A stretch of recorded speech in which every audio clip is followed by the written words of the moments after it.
engager le secteur privé dans la conservation et la promotion de la biodiversité. Que Natura 2000, veillant à la reconstruction, la réhabilitation de la biodiversité, fait la promotion d'une série d'écosystèmes qui se remettent à fonctionner. Et c'est tout à fait passionnant de voir à quel point, quand les écosystèmes refonctionnent, ça améliore les cultures en place. Que les résultats agricoles sont largement supérieurs que quand vous avez eu un remembrement qui a absolument détruit la plaine et que vous n'avez plus aucun élément de paysage. Vous avez deux grands effets. Vous avez moins d'impact des coups de chaleur et vous avez moins d'impact des coups de gel. Et vous avez des cultures qui sont en bien meilleur état. Je reviens sur la plantation des arbres. Il y a un grand problème. Vous l'avez dit, nous avons le problème du changement climatique. Et énormément d'arbres qui sont vertueux, qui sont des arbres indigènes, sont des arbres qui ne parviennent plus à survivre dans le climat d'aujourd'hui. Alors, on peut citer le hêtre qui a le coup de chaleur ou le coup de soleil qui est extrêmement malade. Les arbres sont en grande difficulté et ce qui est un petit peu choquant, c'est que finalement ce sont des espèces qui ne sont pas d'ici, mais qui sont peut-être indigènes de l'Europe ou pas nécessairement, qui résistent le mieux au changement climatique.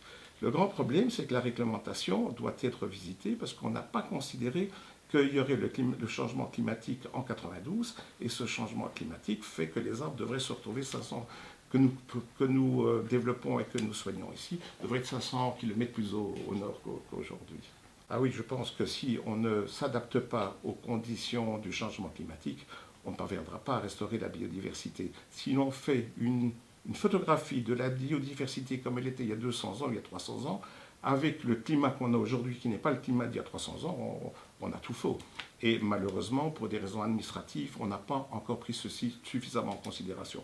Si l'hôtel est bien dressé, est de bonne qualité, si la table est dressée, vous aurez toutes les espèces. Et vous parviendrez à avoir cette résilience qui fait tellement défaut. Vous avez affaire à des terrains, à des exploitations forestières ou agricoles qui sont beaucoup moins sensibles aux coups de chaleur, aux coups de froid, aux attaques de différents insectes parce qu'il y a une zone d'accueil. Je suis absolument convaincu que le monitoring est fondamental parce que sinon on ne peut pas tirer de conclusions.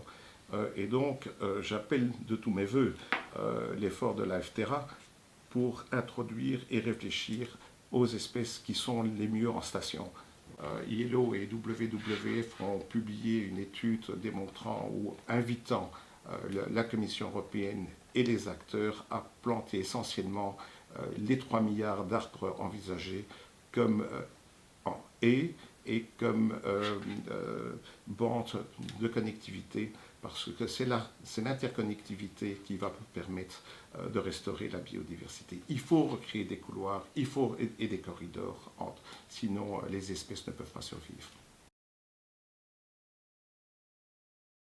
LifeTerra is co-financed by the European Commission through the LIFE program.